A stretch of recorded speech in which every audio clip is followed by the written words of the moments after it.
और आ के बाद बांग्ला का तीसरा अक्षर है हृस्वई। हृस्वई ये हिंदी के ई या छोटी के अक्षर की तरह है, हृस्वई।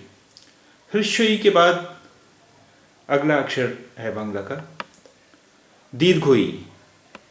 दीर्घोई, दीर्घोई ये हिंदी के ई जैसा है, ई या जिसे बड़ी ई भी कहते हैं, दीर्घोई। अब हृस्वई, हृस्वई अगर हमें बनाना हो तो कैसे बनाएंगे? पहले हमने एक लकीर खींची, फिर उसके बाद ये बनाया, और फिर उसके बाद ये हो गया आपका हृस्वई। हृस्वई, हृस्वई, हृस्वई।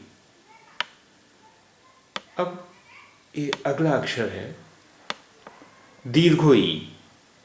दीर्घोई ये हिंदी के ई अक्षर जैसा है, दीर्घोई।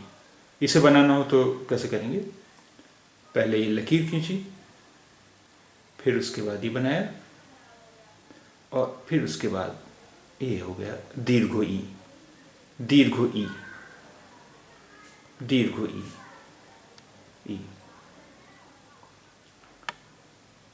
हृस्वई, हृस्वई, दीर्घोई, दीर्घोई।